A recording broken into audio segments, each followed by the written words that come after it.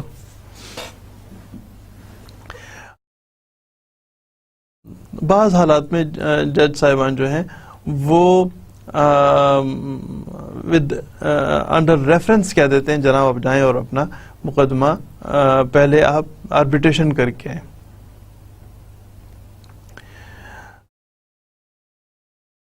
File compile کا میں نے ذکر کیا تھا. فائل کمپائل کیا ہوتی ہے؟ کمپائل کرنے کا مراد یہ ہوتا ہے کہ ایک طرف کی پارٹی جو ہے وہ چل کے اپنا پوائنٹ آف ویو جو اس کو اعتراضات ہوتے ہیں پارٹی بی سے، وہ اعتراضات آربیٹریٹر کے سامنے لے کر آتی ہے. دوسری پارٹی جو ہے وہ ان جو پیپر سامنے آ گیا اس پہ لکھے گئے نکات کا، ان کو ایشوز کہتے ہیں، کا جواب دیتی ہے. بعض دفعہ میں ضرورت ہوتی ہے تو جو پارٹی ہے وہ اس کو مزید اس کے جواب کو مزید ایکسپلین کر رہی ہوتی ہے، اپنے ثبوت ساتھ لگا رہے ہوتے ہیں. تو this is the file compilation. File compile ہو گئی ہے. تو جو آپ کو بتا رہا تھا کہ جج صاحب کہتے ہیں کہ فائل تو کمپائل ہو، مجھے بات سمجھ آئے. تو کمپائل سے مراد یہاں پہ کمپائل سے مراد یہ ہے. however یہ تو ایک چھوٹا سا ہم نے پارٹ کیا تھا. اصل بات تو یہ تھی جو ہمارا پریویس لیکچر تھا اس میں ہم نے ایڈوانٹیجز اور ڈس ایڈوانٹیجز پڑھے تھے. اصل میں تو یہ کریکٹرسٹکس تھے. یعنی اگر آپ کو ایگزامینیشن پوائنٹ آف ویو پہ سوال آ جائے کہ جی کریکٹرسٹکس بتائیں، تو ان کو آپ کو کریکٹرسٹکس، ایڈوانٹیجز اور ڈس ایڈوانٹیجز وہ تینوں ایک ہی چیز ہیں، ان کی ہیڈنگ ایک ہی ہے. آپ کی ایکسپلینیشن میں فرق ہوگا. کریکٹرسٹک کیا ہوگی؟ اگر آپ سے ایڈوانٹیجز کہا جائے تو ایڈوانٹیجز کی ہیڈنگ میں بی دی سیم. اس کو ڈیفائن کرنا دس میں be a but different than the disadvantages. وہی ہیڈنگ کو آپ کسی اور طریقے سے، انہی پوائنٹس کو، انہی نکات کو آپ کسی اور طریقے سے بیان کر رہے ہوں گے ڈس ایڈوانٹیج بتانے کے لیے.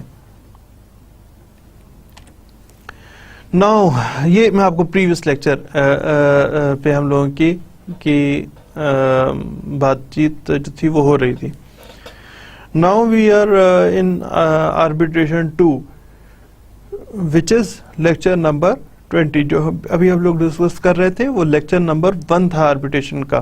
اب ہم لیکچر نمبر 2 پہ آ گئے، آربیٹریشن لیکچر نمبر 2. اور اپنے مین کورس آف ڈسکشن میں، اس کورس کی پڑھائی میں اب ہم لوگ لیکچر نمبر 20 پہ آ گئے ہیں. یعنی آپ یہ کہہ سکتے ہیں کہ جناب ہاتھی نکل گیا اب دم رہ گئی ہے. 20 آج پورے ہو گئے تو پھر رہ کتنے گئے؟ پیچھے 12 رہ گئے تو بڑا ہی آسان ہو جائے گا. 12 لیکچر بہت تیزی کے ساتھ کور کر سکتے ہیں. سو بہرحال we are at lecture number 20.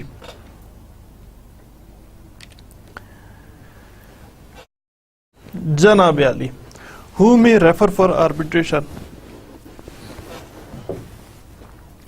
کون کون لوگ ہیں جو آربیٹریشن کے متعلق کہہ سکتے ہیں کہ آربیٹریشن کی جائے؟ ٹھیک ہے، 2 لوگوں کے درمیان میں، بلکہ یوں 2 لوگوں کے درمیان میں کوئی کانفلکٹ ہے. کوئی تیسرا آدمی نہیں کہہ سکتا جناب آربیٹریشن کر دیں ان کے مقدمے میں. بھئی آپ کون ہوتے ہیں؟ مقدمہ تو ان 2 کا ہے، آپ اس میں فریق مقدمہ نہیں ہے. You are not party to the matter between 2 parties. آپ تو ہے ہی نہیں ہے، تو آپ کس حیثیت میں کہہ رہے ہیں؟ یعنی وہ کون سی پارٹیز ہیں، وہ کون سے افراد ہیں جو کہ کسی معاملے پہ آربیٹریشن کے لیے ریکویسٹ کر سکتے ہیں؟ پہلے پہ آ جائے گا کرتا اور مینیجر. ہم نے کانٹریکٹ میں پڑھا تھا اور دوبارہ اسی کے حوالے سے ہم بات کر رہے ہیں. ایک ہندو بزنس وے ہے جس کو کہتے ہیں ہندو جوائنٹ فیملی بزنس. اس میں ایک صاحب ہوتے ہیں جو کہ عام طور پہ ایلڈرلی پرسن ہوتے ہیں جو کہ اس بزنس کے تمام اس فیملی کے ہندو جوائنٹ فیملی کے تمام ریسورسز کو کا وے آؤٹ نکالتے ہیں کہ کم سے کم یا جو بھی ان کو مناسب لگے کس طریقے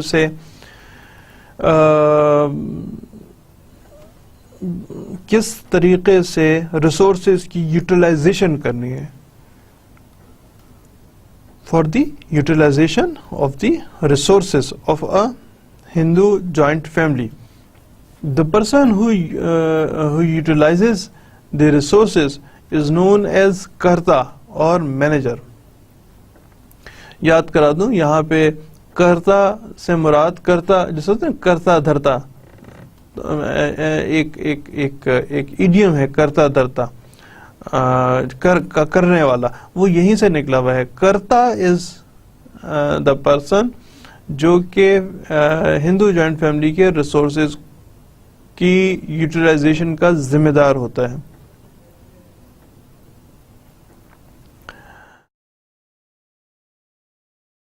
یہ صاحب جو ہیں جو کرتا صاحب ہیں, یہ اگر کوئی ایشو ہو جائے بٹوین دس, اگر تو with in the family with in the particular Hindu joint family کوئی اگر ایشو کریٹ ہو جائے تو یہ کرتا صاحب جو ہیں یہ he is the person, he is the arbitrator, he is the ultimate arbitrator, یہی فیصلہ کرتے ہیں. اور اگر اس ہندو جوائنٹ فیملی کا کسی اور جگہ پہ کوئی کنفلکٹ ہو تو اس کنفلکٹ پہ اب کورٹ میں جانا ہے یا پھر اب اس پہ ہم نے جانا ہے آربیٹریشن میں. اس کے لیے ریفر جو ہے وہ کرتا اور یا مینیجر صاحب جو ہیں وہ اس پہ he can decide, he can refer any matter to the court or he can refer any matter to the arbitrator. یہ ان کی jurisdiction ہے یہ فیصلہ لینا. آپ کو یہ لگے گا کہ جی آپ میں سے کچھ یا بیشتر افراد کو یہ لگے گا کہ جی ہم لوگ یہ ہندو جوائنٹ فیملی کو یہاں پہ کیوں اتنا تفصیل کے ساتھ پڑھ رہے ہیں, یہ تو ہندوستان کا معاملہ ہے, تو انڈیا کا معاملہ ہے, پاکستان میں اس کا کیا لینا دینا ہے, پاکستان میں تو سارے ہی مسلمان ہیں. نہیں, ایسا نہیں ہے. پاکستان میں سارے مسلمانوں, خاص طور پہ سندھ کے بعض علاقوں میں بہت بڑی تعداد میں ہندو افراد رہتے ہیں اور ان کے اپنے, جو میری بات اگر ان میں سے کوئی سن رہا ہو تو he can very well understand کہ میں کس حوالے سے بات کر رہا ہوں. انڈیا کی کورٹس اس بزنس وینچر کو ہندو جوائنٹ فیملی کو ریکگنائز کرتی ہیں اور اکثر اوقات بیشتر دفعہ میں پاکستانی کورٹ جو ہیں وہ بھی اس بزنس سیٹ اپ کو ایکسپٹ کر رہی ہوتی ہیں. تو بہرحال ہو میں ریفر کرتا اور مینیجر کین ریفر. ہم لوگوں نے ابھی ریسنٹلی پڑھا تھا پرنسپل اینڈ ایجنٹ. اگر کوئی ایشو کریٹ ہوا ہے ان اے بزنس جس میں ایک ایجنٹ صاحب موجود ہے, پارٹی اے جو ہے اس میں پرنسپل اور ایجنٹ صاحبان موجود ہیں, تو کوئی بھی ایجنٹ چل کے کسی میٹر کو آربیٹریشن کے لیے سبمٹ کوئی بھی ایجنٹ نہیں کر سکتا, بلکہ صرف وہ ایجنٹ کر سکتے ہیں, صرف وہ ایجنٹ آتھرائز ہیں اس مقصد کے لیے, وہ ایجنٹ آتھرائز ہو جس کو پرنسپل نے خاص طور پہ اسائن کیا ہو یہ کام کہ جی آپ یہ معاملہ دیکھیں اگر ضروری ہے اس کی ایک پراپر ورڈنگ تو نہیں ہے، لیکن جو بھی آپ ورڈنگ ہو ان رائٹنگ وہ ایک اس قسم کی ہوتی ہے کہ اس کسی ایک پرٹیکولر معاملے کو ایجنٹ صاحب آپ دیکھیں اور کہ اس کو کیسے سالو کرنا ہے. اگر آپ چاہیں تو کورٹ کے تھرو کریں، اور اگر آپ چاہیں تو اس معاملے کو you can take it to the arbitration. تو یہ ان کو ایک اتھرائز کیا جاتا ہے، ان کو ایک اسائنمنٹ دی جاتی ہے، اسائنڈ کیا جاتا ہے کام کسی ایک مینیجر، کسی ایک ایجنٹ کو. سو who may refer for arbitration? Duly assigned agent, not every agent, duly assigned agent, he can refer a matter for the arbitration.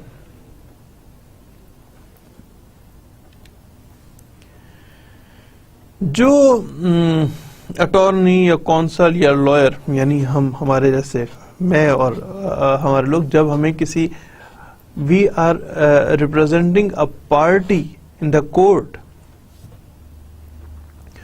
اس موقع پہ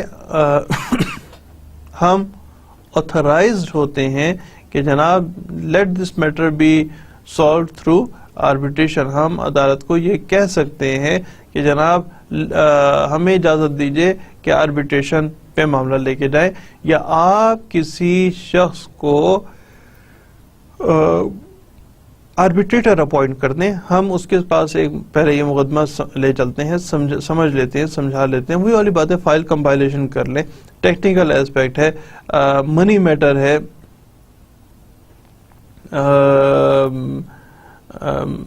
دونوں پارٹیز یا جتنی پارٹیز ہوں ان تمام کے کوئی ایشوز ہوں، کوئی لینڈ کے ایشوز ہوں جو کہ پارٹیز نے ایسا اجازت دی ہوئی ہے کہ جب آپ اس معاملے کو پہلے آربیٹریشن پہ لے کے چلے جائیں گے. دیکھیے جو جدی جائیداد ہوتی ہے نا، جدی جائیداد سے مراد یہ ہے کہ جو وارثان میں تقسیم ہو رہی ہے. وارثان سے مراد یہ ہے کہ اگر ایک شخص فوت ہو گیا، اب اس کے بچوں میں جائیداد تقسیم ہونی ہے. اس کے لیے دو طریقے ہیں، یا تو آپ مقدمے میں چلے جائیں، یا پھر آپ مقدمے میں ایک شخص کی دو بیویاں، دوسری بیوی کا پتہ ہی اس وقت چلتا ہے جب اس کا انتقال ہو چکا ہو. تو ایسے معاملے کو، یہ اس طرح کے بہت سے معاملات ہوتے ہیں، عدالت میں بے شک معاملہ ہو، لیکن parties through its lawyer, through its counsel اور اٹارنی، وہ یہ کہتے ہیں، یہ پاکستان میں اٹارنی، کونسل اور لائر ایک ہی شخص کا نام ہے. یو کے میں اور یو ایس میں خاص طور پہ مختلف ہے، لیکن پاکستان، انڈیا میں یہ سارے ایک ہی شخص میں یہ تینوں ایک ہی آدمی کا نام ہوتا ہے، یعنی لائر، یعنی ایڈوکیٹ. اسے کہتے ہیں جناب اس معاملے کو آپ آربیٹریشن میں لے کے چلے جائیں. ہو سکتا ہے کہ خاندان کی عزت کی وجہ ہو، یا کچھ یا دیگر کچھ اور وجوہات ہوں، تو کسی معاملے کو آربیٹریشن پہ لے جانے کے لیے جو وکیل صاحب ہیں وہ آتھرائز ہیں کسی معاملے کو کہ وہ لے کے جائیں، جناب let this matter be referred for the arbitration. ابھی تک ہم لوگ جو بات کر رہے تھے، ہم بات کر رہے ہیں کہ کون لوگ جو ہیں وہ کسی معاملے کو عدالت میں لے کے جا سکتے ہیں. اسی میں ڈیولی اسائنڈ ایجنٹ کو ہم نے دیکھا، اٹارنی کو دیکھا، اور اسی حساب سے دیکھیں ٹرسٹی. ایک قانون ہے پاکستان میں بھی اپلیکیبل ہے، اس کا نام ہے ٹرسٹ ایکٹ 1882، 1882 کا قانون ہے. میرے خیال ہے اب ہم لوگوں کے درمیان میں اتنی بات چیت ہو چکی ہے، اور کئی دفعہ بات چیت ہو چکی ہے کہ 1947 سے بننے والے قوانین کیوں کر پاکستان کے قانون ہیں، وہ تو انڈیا کے، یہ متحدہ انڈیا کے قانون تھے. تو اس سلسلے میں میں آخری دفعہ یہ آپ کو ریمائنڈ کرا دیتا ہوں کہ بہت سے ایسے جو کوئی بھی ریاست جو ہے وہ کچھ قوانین کے تحت چل رہی ہوتی ہے. وہ جو قوانین ہیں وہ پاکستان کی حد تک وہ قوانین جو تھے وہ، کیونکہ پاکستان ایک کہیں الگ سے ملک نہیں بن گیا بلکہ ایک ملک کا ٹکڑا ہونے کے بعد بن گیا، تو وہ اس سے پہلے والے قوانین جو اس متحدہ ہندوستان پہ تھے وہ پاکستان کے اوپر بھی اپلیکیبل ہو گئے، اور پاکستان نے بنیادی چند ترامیم کر کے، یعنی جہاں جہاں پہ لفظ انڈیا استعمال ہوتا ہے اس کو کاٹ کے انہوں نے پاکستان کر دیا. اس طرح کے اور بیشتر تبدیلیاں کر، اس طرح کی چند تبدیلیاں کر کے اس قانون کو ملک کے اوپر اپلائی کر دیا. اور وہ تمام ملک جس میں ہم بات کر رہے ہیں جہاں پہ کبھی بھی یو کے نے رول کیا ہے، برٹش رول رہا ہے، تو برٹش رول جو ہے ان میں تقریباً ایک ہی قانون ابھی تک انکلوڈنگ برٹن تقریباً ایک ہی قانون اپلائی ہوتا ہے، اور ایسے تمام ملک جو ہیں وہ کامن ویلتھ کے حصہ ہے. یہ ہم لوگ کئی دفعہ ڈسکس کر چکے ہیں. تو اگر آپ ٹرسٹ ایکٹ 1882 کی بات کر رہے ہوں گے تو پھر کیونکہ ٹرسٹ ایکٹ 1882 میں تھا لہٰذا آپ کو پتا ہوگا کہ ہم کس حوالے کس ریفرنس پہ بات کر رہے ہیں. اس میں ایک شخص ہوتا ہے ٹرسٹی.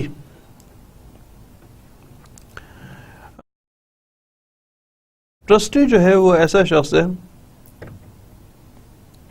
ایک ٹرسٹ بنایا جاتا ہے، ٹرسٹ میں بتاتے ہیں کہ جی میں نے ایک اسکول بنا لیا ٹرسٹ کے لیے، یا کچھ لوگوں نے مل کے ایک ٹرسٹ بنا دیا جس کے تحت پیسے اکٹھا کیا. پیسہ اکٹھا کرنے کے بعد ایک اسکول بنا لیا. اب اسکول میں کسی ایک خاص طبقے کے یہ تمام بچے پڑھ رہے ہیں. اب اسکول کے اوپر کوئی مقدمہ ہو گیا.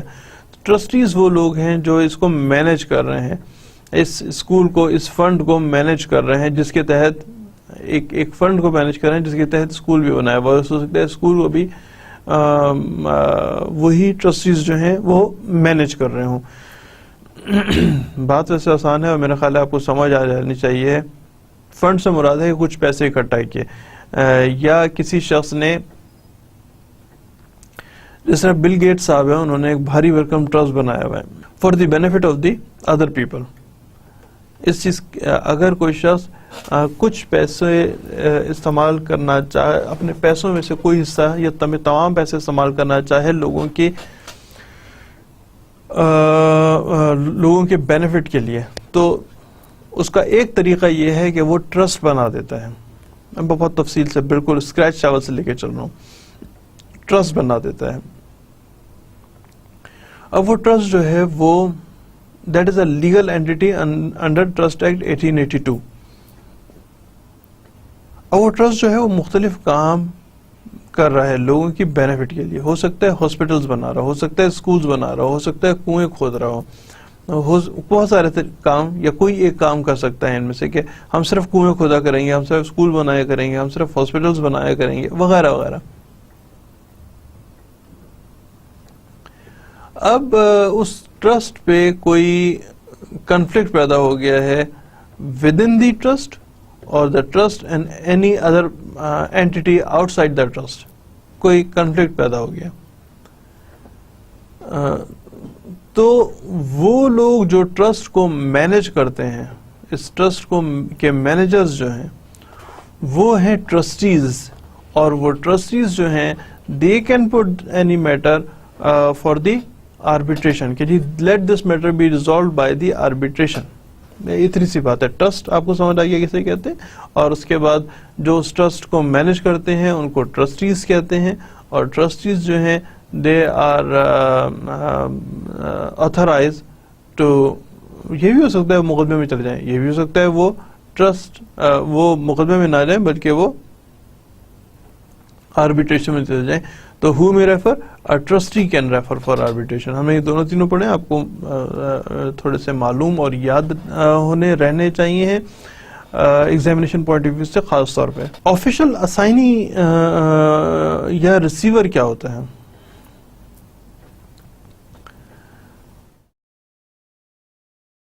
بعض دفعہ میں عدالت جو ہے وہ کسی شخص کو اپوائنٹ کرتی ہے کہ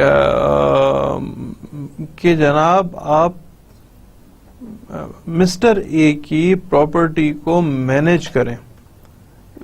بہت سارے ایسے جیسے فرض کریں وہ جو پرسن ہم لوگ پہلے ڈسکس کر چکے ہیں کہ ایسا پرسن جو ہے وہ فزیکل نہ ہو، بلکہ وہ آرٹیفیشل پرسن ہو, اس کو وائنڈ اپ کرنا ہو, یا ہو سکتا ہے فزیکل پرسن ہو, اب وہ ایگزسٹ نہ کرتا ہو, فوت ہو گیا ہو, اس کے وارثان میں تقسیم کرنی ہے جائیداد, تو انٹرم کچھ وقت کے لیے جب تک فائنل ڈیسیجن نہیں آ جاتا وہ کورٹ کے پاس, کورٹ کسی شخص کو آفیشل اسائنی یا ریسیور کے طور پہ اپوائنٹ کرتی ہے کہ آپ مینیج کریں اس آدمی کی پراپرٹی کو جب تک فیصلہ نہیں آتا. تو یہ جو آفیشل اسائنی یا ریسیور صاحب ہیں, جب یہ اپوائنٹ ہو گئے تو اس کے بعد انہوں نے دیکھا کہ there may be some conflict between the deceased and یا پھر جو وائنڈ اپ ہو جانے والی آرگنائزیشن ہے اس کے درمیان میں اور کسی اور شخص کے درمیان میں اگر کوئی کنفلکٹس ہیں, ان کو اتھارٹی ہے کہ ہی میں پرسو ان دی کورٹ اور ہی میں پرسو فار دی آربیٹریشن. ٹرسٹی, سنیے گا, trustee official assignee or receiver duly appointed by the court, he has the powers to take any matter for the arbitration. وہ arbitration پہ لے جا سکتے ہیں. ایک اور قانون ہے, یہ ویسے انٹرسٹنگ بات ہے, میں آپ کو پہلے بتا چکا ہوں, دوبارہ آپ کو بتاتا ہوں. قانون ایسا نہیں ہے, دیکھیے جو آپ کی پیور سائنس سبجیکٹس ہوتے ہیں نا, اس میں ہمارا ایک پہلی کنڈیشن آتی ہے, جیسے فزکس ہے, اس میں ہماری ایک بہت سمپل سی کنڈیشن آتی ہے. اس میں ہم کہتے ہیں کہ دیگر حالات کے بدستور رہتے ہوئے کہ no effect by the keeping no effect by جو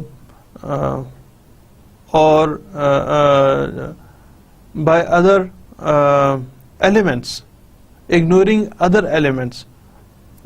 فزکس کا رول کیا ہے, اگر آپ کوئی ایک if you throw a ball, اب مجھے کیونکہ not from physics department, so میں آپ کو صرف اس کا آبجیکٹ بتا سکتا ہوں جو میری سمجھ میں کسی زمانے میں آیا تھا, آج سے چند تو نہیں, بہت سارے سال پہلے جب میں نے پڑھا تھا کہ اگر آپ کسی بال کو پھینکیں تو جب تک اگر ادر فیکٹرز نہ ہوں تو وہ بال ہمیشہ اسی ڈائریکشن میں چلتی رہے گی جس ڈائریکشن میں آپ نے اس کو پھینکا ہے. جو ادر ڈائریکشن ہے, جو ادر ایلیمنٹس ہیں, یعنی ونڈ یا resistance by the surface of the land وغیرہ, اس کی وجہ سے یہ بال جو ہے وہ ایونچولی, یا پھر گریوٹی, اس کی وجہ سے بال رکتی ہے, ورنہ یہ بال ہمیشہ ایک طرف چلے گی تو جاری رہے گی, چلتی رہے گی. جیسے ہی آپ اس کو you throw a ball in any direction, the ball will keep on moving on the same direction. تو ہم کیا کرتے ہیں, باقی اس میں ہم نے کیا کیا, باقی تمام جو ایلیمنٹس تھے اس کو ہم نے اگنور کر دیا کہ وہ ایگزسٹ نہیں کرتے. جبکہ اگر ہم پڑھ رہے ہوں سوشل سائنسز یا ہم لا پڑھ رہے ہوں, سوشل سائنسز کا سبجیکٹ ہے, اگر ہم لا پڑھ رہے ہوں تو لا میں ہم باقی تمام فیکٹرز کو اگنور نہیں کر سکتے, باقی تمام فیکٹرز کو ساتھ لے کے چلنا ہے. جب ہم ڈسکس کر رہے ہوتے ہیں تو ہم باقی تمام فیکٹرز پہ بھی بات کر رہے تھے, جیسے کہ ابھی ہم لوگوں نے ٹرسٹ کی بات کی ہے, کرتا کی بات کی ہے, وہ اور میٹرز ہیں جو کہ آربیٹریشن کے ڈائریکٹلی انڈر نہیں آتے, لیکن کون لوگ ریفر کر سکتے ہیں, ہم وہاں سے شروع ہوئے ہیں. اس میں ہم دیکھ رہے ہیں کون کون سے ایسے میٹرز ہیں, کون کون سے ایسی شخصیات یا کون کون سے ایسے آفیسز ہیں جو کہ کسی بھی میٹر کو they can go for the arbitration. بعض قوانین ہیں جن کے تحت جب when you are being a lawyer ہمیں نظر رکھنی پڑتی ہے مختلف اور قوانین پہ کہ کون کون سے قانون جو ہیں وہ ایک دوسرے کے ساتھ انٹریکٹ کرتے ہیں. Law is not the state line, law is complex subject جس میں ہوتا ہے نا, وہ آپ نے پڑھا ہوگا یا آپ نے دیکھا ہوگا, جو کپڑا بناتے ہیں وہ ہوتا ہے نا تانا بانا جسے کہتے ہیں, یہ ایک اسٹرنگ آپس میں کراس ہوئی ہوئی ہوتی ہیں, دین اٹ میکس کمپلیٹ, ایک نیٹ کی طور پہ وہ مضبوط چیز ایک بنائی جاتی ہے. سو جس طرح کپڑا بنایا جاتا ہے, اسی طرح جو ہمیں ایک ہی وقت میں بہت سے قوانین کو دیکھنا پڑتا ہے کہ کون کون سے قوانین ہیں جو کہ ہمارے سبجیکٹ پہ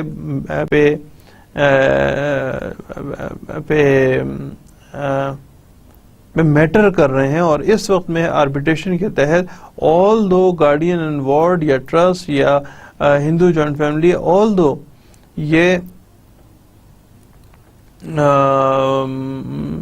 ایک الگ الگ سبجیکٹس ہیں, لیکن اسی میں اگر ہم دیکھیں اور ہم دیکھتے ہیں گارڈین وارڈ کو, اگر ہم کہ جس طرح ایک شخص کو گارڈین اپوائنٹ کیا جاتا ہے کسی وارڈ کا, وارڈ وہ ذہنی یا جسمانی طور پہ نابالغ شخص ہے, ہم پڑھ چکے ہیں, میں آپ کو صرف یاد کرا رہا ہوں, ذہنی یا جسمانی طور پہ نابالغ شخص ہے, بچہ ہے یا ایک پراپر گرون اپ ہے لیکن ذہنی طور پہ درست نہ ہو,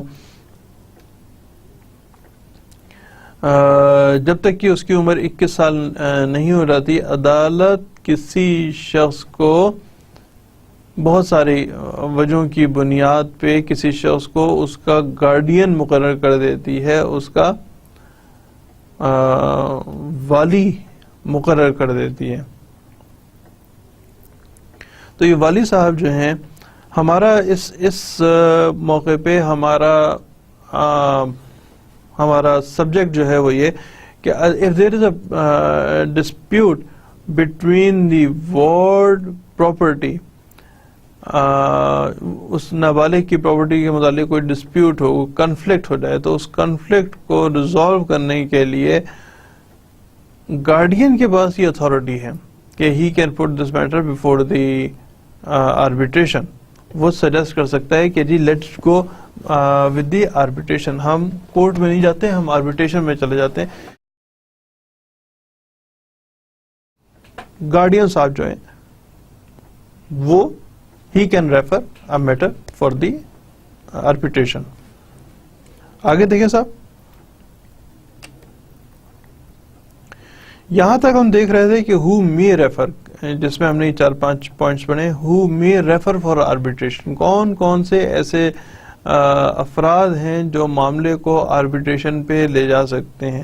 اس کے علاوہ بھی ہیں جو کوئی بھی انڈیویجول جو ہے کسی معاملے کو آربیٹریشن پہ لے کے جا سکتا ہے. کچھ میٹرز ہیں اسپیسیفائڈ جن کو آربیٹریشن پہ لے کے جا سکتا ہے, بعض ایسے میٹرز ہوتے ہیں جن کو نہیں آربیٹریشن پہ لے کے جا سکتے, لیکن جو ابھی ہم نے 4-5 چیزیں پڑھی ہیں وہ اسپیشل حالات ہیں. ویسے تو کوئی بھی انڈیویجول جا سکتا ہے آربیٹریشن, ٹھیک ہے, کوئی بھی بزنس ٹرانزیکشن ایشو کو لے کے آربیٹریشن پہ جا سکتا ہے, لیکن یہ چند خاص لوگ ہیں جو کہ آربیٹریشن پہ جا سکتے ہیں.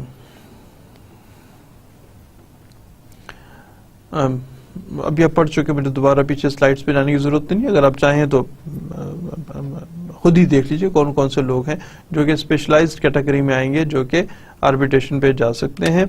اس کے علاوہ کچھ ایسے لوگ ہیں جو آربیٹریشن پہ نہیں جا سکتے, ان کے لیے آربیٹریشن کرنا پاسبل نہیں ہے, جس میں سے ایک ہوگا مائنر ہے. مائنر سے مراد اگر مائنر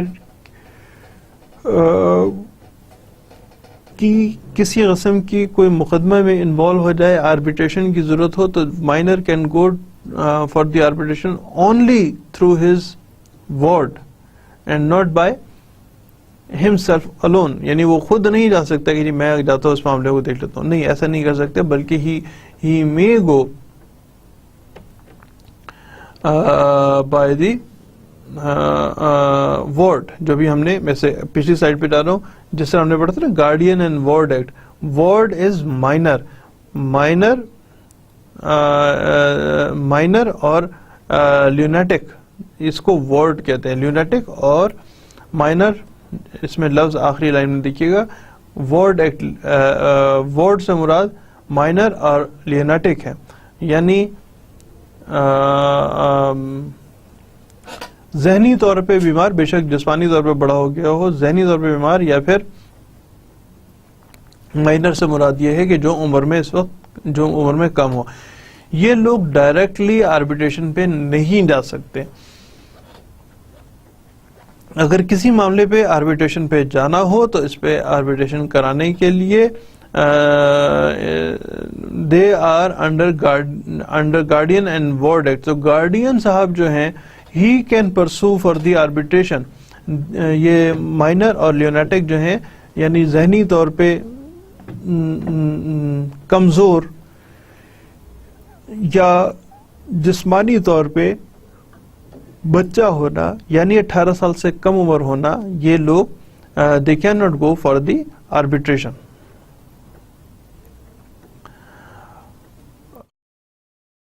نیکسٹ دیکھتے ہیں جناب اور کون لوگ نہیں جا سکتے.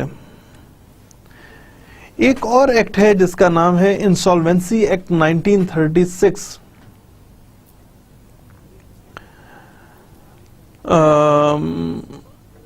انسالوینٹ اس آدمی کو کہتے ہیں, انسالوینسی ایکٹ کے تحت اس آدمی کو کہتے ہیں جو کہ اپنے, یہ ہم ایسے پڑھ چکے ہیں, میں آپ کو صرف یاد کرا رہا ہوں, جو کہ اپنے قرضے نہیں اتار سکتا. یعنی اس نے جتنا لون لے لیا ہے وہ اس کے ایسٹس سے زیادہ ہے, اس کی لائبلٹیز اس کے ایسٹس سے زیادہ ہیں. اگر کسی شخص کی لائبلٹیز اس کے ایسٹ سے زیادہ جو اس نے ادائیگی کرنی ہو وہ اس کے پاس موجود پیسے سے زیادہ ہو تو وہ اپنے لون نہیں اتار سکتا. جب وہ اپنے لون نہیں اتار سکتا تو وہ انسالوینٹ قرار پاتا ہے. انسالوینسی کو کوئی شخص انسالوینٹ ہے یا نہیں یہ عدالت کی جورسڈکشن ہے. عدالت فیصلہ کرے گی کہ کسی شخص کو انسالوینٹ قرار دے دیا جائے یا انسالوینٹ قرار نہ دیا جائے. کوئی شخص خود کو انسالوینٹ قرار نہیں دے سکتا. کوئی شخص تھرو آربیٹریشن, توجہ کیجئے گا, کوئی شخص تھرو آربیٹریشن خود کو انسالوینٹ قرار نہیں دے سکتا, بلکہ یہ کورٹ کی جورسڈکشن ہے. یہ عدالت نے فیصلہ کرنا ہے کہ مسٹر اے انسالوینٹ ہے یا نہیں. پہلا بات تو یہ ہو گئی جناب. اب ہم آتے ہیں کہ اگر کوئی شخص انسالوینٹ ہو جائے تو اس کی جائیداد جو ہے اب وہ اس کی نہیں رہی بلکہ اس کے قرض خواہوں کی ہو گئی, جس کو اس نے قرض ادا کرنا ہے, قرض داروں کی ہو گئی ہے, اس نے جن کو قرض ادا کرنا ہے, جو اس کی لائبلٹیز ہیں اب وہ ہولڈ کرتا ہے آفیشل اسائنی اور ریسیور. جو آفیشل اسائنی اور ریسیور صاحب ہے جن کو ابھی ہم نے پڑھا تھا, he can go to the arbitration. اب انسالوینٹ قرار دینا وہ کسی شخص کے اپنے بس میں نہیں ہے کہ میں خود کو انسالوینٹ. اصل میں اس میں ایک چھوٹا سا مطلب ایک شخص خود کو سب سے پیسہ پکڑ لیا, بہت سارے لوگوں سے پیسہ پکڑ لیا, سے 50 کروڑ 1 ارب روپے پکڑ لیا اور اس کے بعد خود کو انسالوینٹ قرار دے دیا. یہ جی میری جو جائیداد ہے وہ تو ہے 2 گاڑیاں اور 3 گھر, تو آپ نے بیچنا ہے تو بیچ دیں. تو وہ اس پروسیڈنگ کے لیے کہ مجھے انسالوینٹ قرار دے دیا جائے, he can not refer for the arbitration, اور یہ عدالت کرے گی. اور جب کوئی شخص کوئی شخص انسالوینٹ قرار پائے, یہ میں آپ کو انسالوینسی ایکٹ 1936 کے حوالے سے بتا رہا ہوں, اگر کوئی شخص انسالوینٹ قرار پائے تو اب اس کی جائیداد کا انتظام سنبھالنا اس کے وہ خود نہیں سنبھال سکتا. جو بھی اس کی جائیداد ہے اس کا انتظام خود نہیں سنبھال سکتا, بلکہ اس کے لیے آفیشل اسائنی اور ریسیور مقرر کیا جاتا ہے. اور آفیشل اسائنی اور ریسیور جو ہے he can refer for the arbitration if require so. وہ جو آپ کو بتا رہا تھا کہ جی کوئی شخص خود کو انسالوینٹ قرار دے دے، جو 1 ارب کی جائیداد ہے اس کو خود کو انسالوینٹ کر دیا، کچھ جائیداد جو کہ چند لاکھ یا چند کروڑ کی جائیداد ہے وہ بیچ دی اور باقی سارا پیسہ اس کا اپنا ہو گیا. اگر وہ ملی بھگت سے خود کو آربیٹریٹر خود کو انسالوینٹ قرار دے، اسی وجہ سے آربیٹریٹر یا آربیٹریشن کی طرف نہیں جا سکتے، کیونکہ ہم لوگ اس سے پہلے پڑھ چکے ہیں کہ fairness can be an issue with arbitration. تو آربیٹریشن، اور اس سے پہلے ہم لوگوں نے پڑھا تھا میرا خیال ہے کل جو آپ کے لیکچرز ہو رہے تھے، کل یا پرسوں میں جو آپ کے لیکچرز ہو رہے تھے پچھلے، اس میں ہم نے پڑھا تھا کہ جہاں پہ ہم ایڈوانٹیجز اور ڈس ایڈوانٹیجز پڑھ رہے تھے، اس میں ہم نے دیکھا تھا کہ فیئرنیس کے حوالے سے دیکھا تھا کہ فیئرنیس ہونی چاہیے اور نہیں ہونی چاہیے، اور کتنی فیئرنیس ہو سکتی ہے اور کتنی فیئرنیس نہیں ہو سکتی ہے. پریویس لیکچرز میں تھا، دیکھ لیجئے گا کہاں پہ. تو اگر فیئرنیس نہیں ہے اور آپ کوئی شخص کلیم کرتا ہے کہ جی مجھے آربیٹریٹر صاحب آپ انسالوینٹ قرار دے دیں، تو یہ چیز آربیٹریٹر کی جورسڈکشن سے باہر ہے.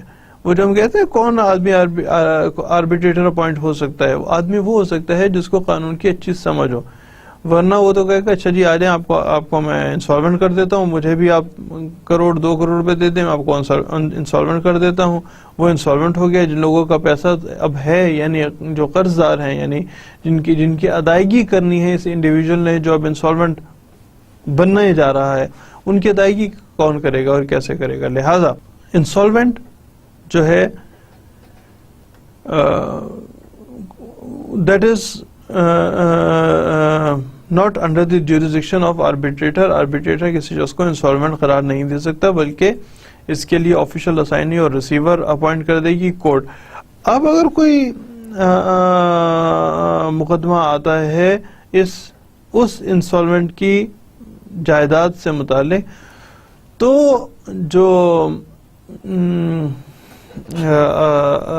آفیشل اسائنی اور ریسیور ہے، he can go for the arbitration اور ہی کین پرسو دی آربیٹریٹر. انسالوینٹ نہیں کر سکتا. جب آپ کے پاس پیسے ختم ہو گئے تو آپ نے اپنے بہت سے رائٹس کھو دیے، اب آپ کے پاس کچھ رائٹس نہیں ہیں. جناب ہم لوگ یہاں ذکر کر رہے تھے who can not refer for arbitration, اور اس میں ہم نے اس سے پہلے دیکھا تھا کہ جو کوئی شخص انسالوینٹ ہو جائے تو انسالوینٹ آربیٹریشن کے لیے ریفر نہیں کر سکتا. اب ہم بات کر رہے ہیں پارٹنرز کے لیے. جس طرح ہم نے پہلے ذکر کیا تھا ایجنٹ کے لیے کہ ہر ایجنٹ جو ہے وہ آربیٹریشن میں نہیں جا سکتا، لائک وائز کوئی بھی partner he can not go for the arbitration unless he has been empowered by the firm. جو فرم ہے دیکھیے ہم نے جب ہم پارٹنرشپ پڑھ رہے تھے تو ہم نے دیکھا تھا اس میں لکھا ہوتا ہے کہ کوئی بھی ڈیسیجن، ایک ایگزامپل بھی دیکھی تھی، 1 لاکھ سے زیادہ کا فیصلہ جو ہے وہ پارٹیز مل کے کریں گی. اب آپ جا رہے ہیں آربیٹریشن میں جانے کے لیے کیا آپ آتھورائز ہیں؟ یہ نہیں ہو سکتا لاکھ روپے کا فیصلہ ہو، یا ہو سکتا ہے لاکھ روپے سے ایون کم کا بھی فیصلہ ہو. تو اس کے لیے آتھورائزیشن از مسٹ، آتھورائزیشن ملے گی تب جا سکتے ہیں آربیٹریشن میں، ورنہ آربیٹریشن میں نہیں جا سکتے. سو the partner without special authority mean authorization, he cannot go for refer for the arbitration. یہ ایک وہ ایریا ہے جس پہ آپ کو زیادہ توجہ دینے کی ضرورت ہے. آربیٹریشن میں اگر پارٹیز اگر پارٹنرز کا یہ ایک فیصلہ نہ ہو. پارٹنرز ہو سکتے ہیں 3 پارٹنرز, دوبارہ آپ کو یاد کرا رہا ہوں پارٹنرشپ, فرم یاد کرا رہا ہوں, 3 پارٹنر ہیں, وہ فیصلے مانے جائیں گے. 1 لاکھ سے اوپر کہ اگر فیصلہ کرنا ہو وہ فیصلے مانے جائیں گے جس میں کم سے کم 2 پارٹنرز جو ہیں وہ ایگری کرتے ہوں. لیکن قانونی طور پہ ایک مجبوری ہے, ہم نے آربیٹریٹر پہ کے لیے جانا ہے یا نہیں جانا. اس صورت میں بے شک ₹1,00,000 سے کم کا فیصلہ ہو, اس صورت میں کم سے کم 2 پارٹنرز یا تینوں پارٹنرز مل کے کسی ایک شخص کو اپوائنٹ کرتے ہیں اپنے میں سے ہی, یا اپنے سے علاوہ کسی اور شخص کو اپوائنٹ کر دیتے کہ جناب آپ کو ہم اسپیشل اتھارٹی دے رہے ہیں, you go for the arbitration. یہ ایک فرم کا فیصلہ ہوتا ہے, پارٹنرز کا فیصلہ ہوتا ہے, تب کوئی partner he can pursue for the arbitration. Hare partner arbitration پہ نہیں جا سکتا ہے, یہ الاؤڈ نہیں ہے کہ کوئی بھی پارٹنر جو ہے وہ کہے کہ اچھا جی میرا فیصلہ ہے میں آربیٹریشن پہ جاتا ہوں. یہ فرم کا پارٹنرشپ میں کے تحت فرم کا فیصلہ ہوتا ہے کہ آربیٹریشن پہ جانا ہے یا نہیں جانا ہے. دیکھیں آپ کے پاس آپشن ہوتی ہے, بعض دفعہ میں بہتر محسوس ہوتا ہے کہ آپ آربیٹریشن کریں, بعض دفعہ میں بہتر محسوس ہوتا ہے کہ آپ کورٹ کیس کر لیں. اگر آپ if you go for the business and you start some firm or partnership, تو آپ کو یہ بات معلوم ہونی چاہیے ہے کہ آپ نے کون کون سے ایریاز کو کور کرنا ہے اپنی پارٹنرشپ ڈیڈ میں, کون کون سے ایریاز کو کور کرنا ہے, جس میں سے ایک جو ایریا کور کرنا ہے وہ یہ بھی ہے کہ آربیٹریشن کے لیے ریفر کون اور کیسے کیا جا سکتا, کیوں کیا جا سکتا ہے. ول کہتے ہیں وصیت کو, ول کہتے ہیں وصیت کو, جو کسی ول وصیت پہ عمل درآمد کرنا. یہ ایک بڑا انٹرسٹنگ لا ہے, جو ول ہے وہ بہت انٹرسٹنگ لا ہے. ایک شخص جب اپنی جائیداد, ایک شخص جب فوت ہو جاتا ہے, جب تک ایک شخص زندہ ہے وہ اپنی جائیداد کو جو مرضی کرے, آگ لگا دے, ڈونیشن کر دے, ٹرسٹ بنا دے,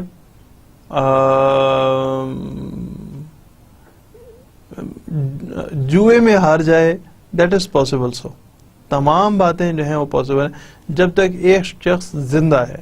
جب ایک شخص فوت ہو گیا تو جائیداد کا جو ہے وہ اب جائے گی اس شخص کے وارثوں کے پاس. یہ ایک بہت انٹرسٹنگ ایسپیکٹ ہے جو جائیداد وارثوں میں جا رہی ہوتی ہے, بہت انٹرسٹنگ ایسپیکٹ ہے. سورہ نساء اگر کبھی آپ کو موقع لگے تو پڑھیے گا. There are number of issues in the distribution of this جائیداد, کہ اس شخص کے وارثوں میں کون کون ہے. اگر اس شخص کے وارثوں میں بیٹے کتنے ہیں اور بیٹیاں کتنی ہیں, یا صرف بیٹیاں ہیں. اگر اس شخص کی بیٹیاں ہیں تو جائیداد کا total 1/3 area, 1/3 of the property, this part can go to his children or his daughters. لیکن اگر اس شخص کا اولاد میں لڑکے بھی ہیں, لڑکا یا لڑکے ہیں, تو پھر اس کی جائیداد جو ہے اس کے جو حصے ہوں گے وہ اس طرح ہوں گے کہ اس ٹوٹل جائیداد میں سے بیٹوں کے پاس جو ہے وہ 2 حصے اور بیٹی کے پاس 1 حصہ جائے گا. جائیداد کے 2 حصے, ایک بیٹا ایک بیٹی, سب سے آسان ایگزامپل دے رہا ہوں. بیٹے کے پاس 2 حصے آ گئے اور بیٹی کے پاس 1 حصہ آ گیا. یہ ہوگا اس صورت میں اگر کوئی جو شخص ہے وہ اس کا بیٹا بھی ہے. بیٹا نہ ہونے کی صورت میں 1/3 جائے گا بیٹی کے پاس. ہر دو صورتوں میں یعنی بیٹے کے پاس جائے یا بیٹی کے پاس جائے, ہر دو صورتوں میں بیوہ کو یا بیوہ شخص کی بیوہ کو یا بیواؤں کو جائیداد کا 1/8 حصہ ان لوگوں کا ہوگا. اور اپیرنٹلی یہ بڑے عجیب سی آپ اس کو کہہ سکتے ہیں, ہو سکتا ہے آپ اس سے مطمئن نہ ہوں کہ جی جائیداد اگر بیٹا نہیں ہے تو پھر ہم یعنی بیٹیوں کا تو بہت تھوڑا حصہ ہو گیا, اگر بیٹا نہیں ہے تو بیٹیوں کا تو بہت تھوڑا حصہ ہو گیا, 1/3 مل رہا ہے اور 2/3 دو حصے جو ہیں وہ جا رہے ہیں اس بیٹے کے پاس. یعنی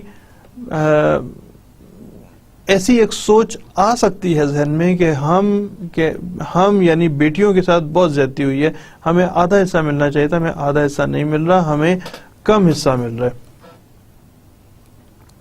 یہ ایک بڑا انٹرسٹنگ ایسپیکٹ ہے, میں ضرور چاہوں گا کہ اس پہ تھوڑی سی آپ کے ساتھ بات چیت ہو جائے. دیکھیں لڑکوں کو ان کی تمام تر زندگی میں صرف ایک دفعہ حصہ ملتا ہے, جب ان کا باپ مرتا ہے تو بیٹے کو حصہ ملتا ہے, زیادہ ملتا ہے, اس وقت ملتا ہے. بیٹی کو یا عورت کو مرد کو ایک دفعہ حصہ ملتا ہے جب بھی باپ مرے گا یا باپ اپنی جائیداد ڈسٹریبیوٹ کرے گا, وارثوں کو دے گا تو اس کو کچھ حصہ ملتا ہے. اور بیٹی کو زندگی میں 2 دفعہ حصہ ملتا ہے. جی ہاں, ایک دفعہ جب باپ کی جائیداد وارثوں میں تقسیم ہوگی تو حصہ ملتا ہے, اور جب شوہر کی جائیداد جو ہے وہ تقسیم ہوگی تو بھی 1/8 حصہ ملتا ہے. تو اس کو تو یوں کہا جا سکتا ہے کہ یار لڑکوں کے ساتھ بڑی زیادتی ہے, ان کو زندگی میں ایک ہی دفعہ حصہ مل رہا ہے, اور ابا جی جو ہیں وہ بھی فوت ہونے کا نام ہی نہیں لے رہے. فوت ہوں گے تو جو جائیداد ہے وہ وارثوں میں تقسیم ہوگی اور پیسے مل رہے ہوں گے, تو ابا جی فوت ہی نہیں ہو رہے تو ہمیں مل ہی نہیں رہا. It's just a joke. لیکن یہ ایک بڑا انٹرسٹنگ ایسپیکٹ ہے کہ ہم اپیرنٹلی یہ سمجھتے ہیں کہ ابا مرے گا تو جائیداد ملے گی, لیکن جب شوہر مرتا ہے تو بھی جائیداد ملتی ہے. تو لڑکی کو زندگی میں 2 دفعہ جائیداد ملتی ہے, اور لڑکے کو مردوں کو زندگی میں صرف 1 دفعہ جائیداد ملتی ہے. یہ پکچر کمپلیٹ چینج ہو جاتی ہے. جو ایک تھا نا کہ بڑی زیادتی ہوتی ہے لڑکیوں کے ساتھ, تو بڑی زیادتی ہوتی ہے لڑکوں کے ساتھ. دیکھو یار, ایک ہی دفعہ جائیداد مل رہی ہے, 2 دفعہ مل نہیں رہی ہے.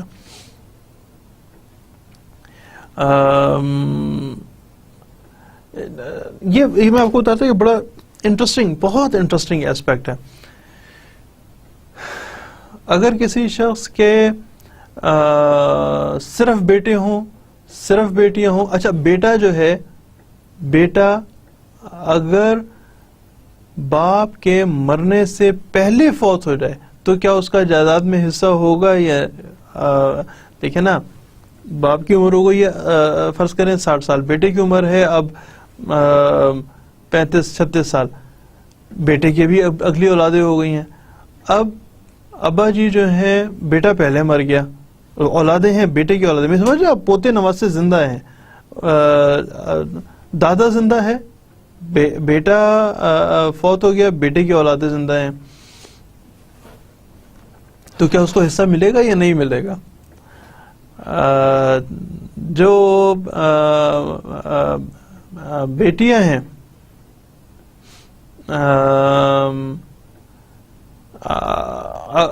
کیا کوئی شخص اپنی زندگی میں اپنی جائیداد, تاکہ میرے بہن بھائیوں کے پاس نہ جائے, وہ میں نے آپ کو بتایا تھا نا کہ ایک شخص اگر فوت ہو گیا, سب سے پہلی پریپوزیشن, ایک شخص فوت ہو جاتا ہے تو بیٹیوں کے پاس 1/3 جائے گا, باقی کدھر جائے گا؟ there are questions, باقی پیسہ کدھر جائے گا؟ ایک شخص کیا اپنی زندگی میں اپنی جائیداد اپنی بیٹی یا بیٹیوں کے نام پہ ٹرانسفر کر سکتا ہے. اس کی صرف بیٹیاں ہی ہیں, 1 یا 2 یا 3, لیکن بیٹیاں ہی ہیں, تو کیا ان کے نام پہ جائیداد تقسیم کر سکتا ہے؟ ایک اور اس کا اسپیکٹ ہے کہ جب سارے بڑے ہو جاتے ہیں, مطلب آپ لوگوں کے جو آپ کی 20-22 سال کے تو نہیں, جو آپ کے والدین کی عمریں ہیں, اب دادا کی پراپرٹی فوت ہوئی ہے, تو جو پھپھیاں ہیں وہ کہتی ہیں کہ جی ہم مجھے حصہ نہیں چاہیے, میں لکھ کے دے دیتی ہوں, یہ جائیداد جو ہے یہ میرے بھائی کو مل جائے, مجھے یہ گھر نہیں چاہیے, یہ سارا گھر جو ہے میرے بھائی کو مل جائے, جو کہ دادا کا گھر تھا وہ میرے بھائی کو مل جائے, ہمیں بہن یا بہنوں کو حصہ نہیں چاہیے. ایسا کرنا کس حد تک مناسب ہے, یا یہ ایک نامناسب بات ہے؟ اور اسی کے ساتھ میرا اس سے پہلے والا سوال تھا کہ کیا ایک شخص اپنی اس وجہ سے کہ یہ جائیداد, انٹینشن کیا ہے کہ یہ جائیداد اور لوگوں میں کہیں نہ چل جائے, تو میں ساری کی ساری جائیداد اپنی بیٹی یا بیٹیوں کے نام پہ رکھ دیتا ہوں. یہ تو میں آپ کو بہرحال بتا دوں کہ اگر بیٹی کے پاس 1/3 میکسیمم 1/3 چلا جائے, تو باقی 2/3 حصے جو ہیں, ایک شخص فوت ہو گیا, بیٹی کے پاس 1/3 آ گیا, باقی حصے جو ہیں وہ اس طرح ڈسٹریبیوٹ ہوں گے, 2/3 3 حصے تھے نا جی, 1/3 بیٹی کے پاس چلا گیا, 2/3 اس سے اوپر دادے کے پاس چلا گیا. دادا بے شک نہ ہو, لیکن یہ سمجھا جائے گا کہ دادا کی پراپرٹی تھی. اب دادا کی پراپرٹی جیسی اولادوں میں تقسیم ہو رہی ہو ویسے تقسیم ہو رہی ہوگی.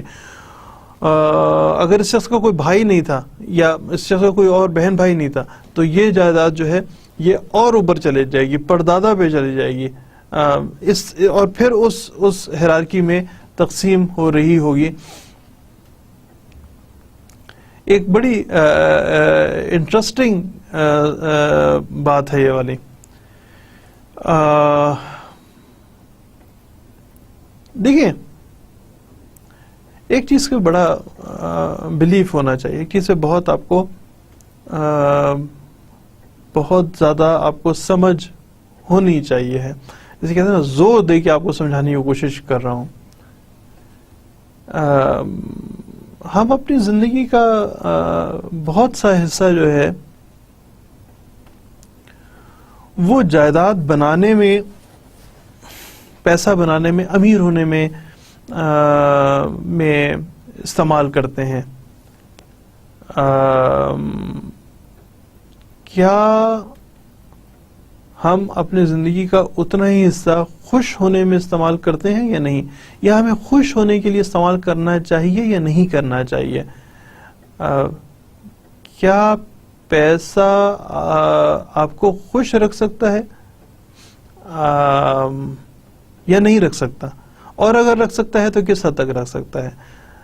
کیا آپ کو 20% خوش رکھ سکتا ہے؟ اور اگر آپ کو 20% خوش رکھ سکتا ہے آپ کی زندگی میں, تو کیا آپ اس کے اوپر 20% آپ کو ایفرٹ کرنی چاہیے اور 80% ایفرٹ اپنے ان لوگوں کے ساتھ جن سے آپ خوش رہتے ہیں؟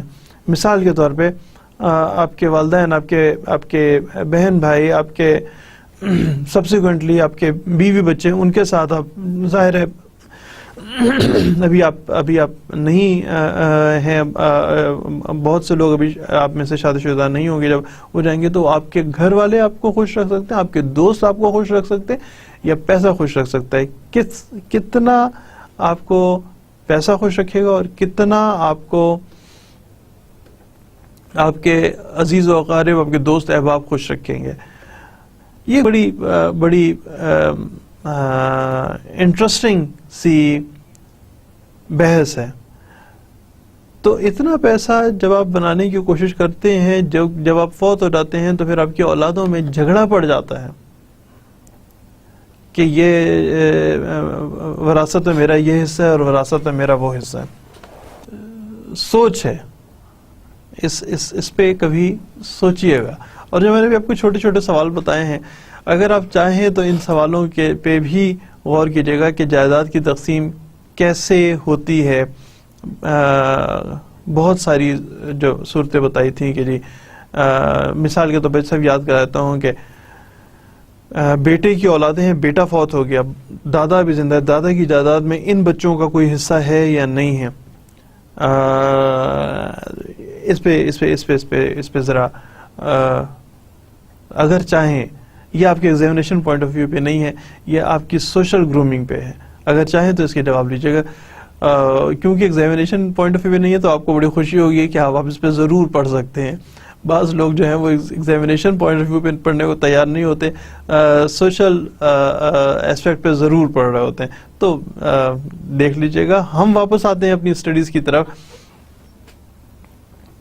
دی administrator generals act, administrator general act 1913 کا لا تھا جس کے تحت ایگزیکیوٹر اور ایڈمنسٹریٹر کو اپوائنٹ کیا جاتا تھا کسی ول پہ، کسی وصیت پہ عمل درآمد کرنے کے لیے. اگر ضرورت ہوتی تو ول پہ عمل درآمد کرنے کے لیے اپوائنٹ کیا جاتا تھا.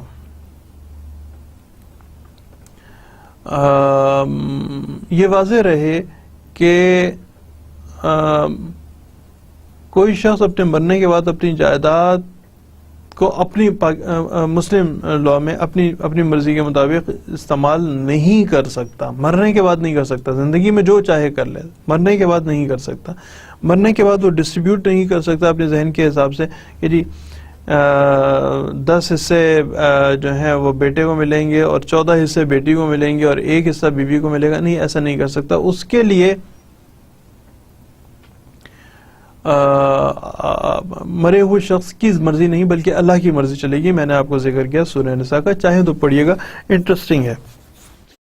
بہرحال ایگزیکیوٹر اور ایڈمنسٹریٹر جو ہیں وہ کسی ول پہ کی ڈسٹریبیوشن، ول کے لحاظ سے جائیداد کی تقسیم کے لیے استعمال کے لیے اپوائنٹ ہوتے ہیں. پاکستان میں بھی ہوتے ہیں.